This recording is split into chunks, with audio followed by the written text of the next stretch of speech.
AP CM Chandrababu అధ్యక్షతన మరి కాసేపట్లో కేబినెట్ సమావేశం జరగనుంది. 1,14,824 కోట్ల పెట్టుబడులకు కేబినెట్ ఆమోదం తెలుపనుంది.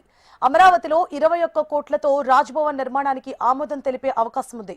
పలు సంస్థలకు భూ కేటాయింపుల అంశంలో నిర్ణయం తీసుకోనున్నారు. ఏపీలో అతిపెద్ద విదేశీ ప్రత్యక్ష పెట్టుబడులకు ఆమోదం తెలుపనుంది.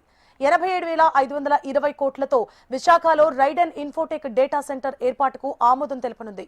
ఇక అమరావతిలో 212 కోట్లతో నిర్మించనున్న గవర్నర్ నివాసం రాజ్భవన్ నిర్మాణానికి ఆమోదం తెలుపనుంది.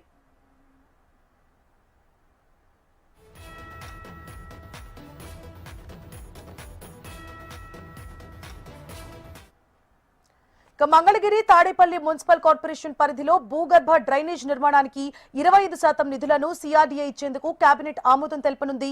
రాజధాని ప్రాంతంలో 4 కన్వెన్షన్ సెంటర్ల నిర్మాణానికి ఆమోదం లభించనుంది.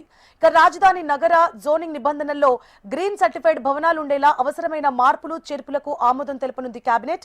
అమరావతి క్వాంటమ్ కంప్యూటింగ్ సెంటర్ నిర్మాణానికి కూడా ఎగ్జిక్యూటివ్ ఏజెన్సీగా సిఆర్డీఏ వ్యవహరించేలా కేబినెట్ లో ఆమోదం తెలిపే అవకాశాలున్నాయి. ఇక హ్యాపీనెస్ట్ ఏపీ ఎన్ఆర్టీ ప్రాజెక్టులకు చెందిన బిల్డింగ్ పర్మిషన్ ఫీజును మాఫీ చేసేందుకు కేబినెట్ ఆమోదించే అవకాశం ఉంది.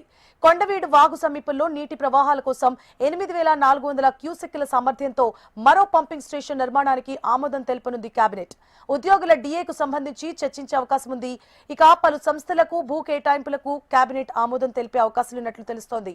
ఇదే అంశానికి సంబంధించి మరిన్ని అప్డేట్స్ ని మా AP bureau chief Harikishan live ద్వారా అందించడానికి సిద్ధంగా ఉన్నారు. హరికిషన్. Thank you Sivarna. కొద్దిసేపటి క్రితమే ముఖ్యమంత్రి చంద్రబాబు అధ్యక్షతన కేబినెట్ సమావేశం రాష్ట్ర సచివాలయంలో ప్రారంభమైంది. ప్రధానంగా ఈరోజు పలు కీలక అంశాలకు సంబంధించి కేబినెట్ ఆమోదం తెలపబోతున్నటువంటి పరిస్థితి ఉంది. ఏకంగా 1,15,000 కోట్ల రూపాయలకు సంబంధించినటువంటి పెట్టుబడులకు సంబంధించి ఆమోదం తెలపబోతున్నటువంటి నేపథ్యంలో దగ్గర 67,000 ఉద్యోగాలు వస్తాయని చెప్పేసి కూడా చెప్తున్నటువంటి పరిస్థితి కూడా లేకపోలేదు.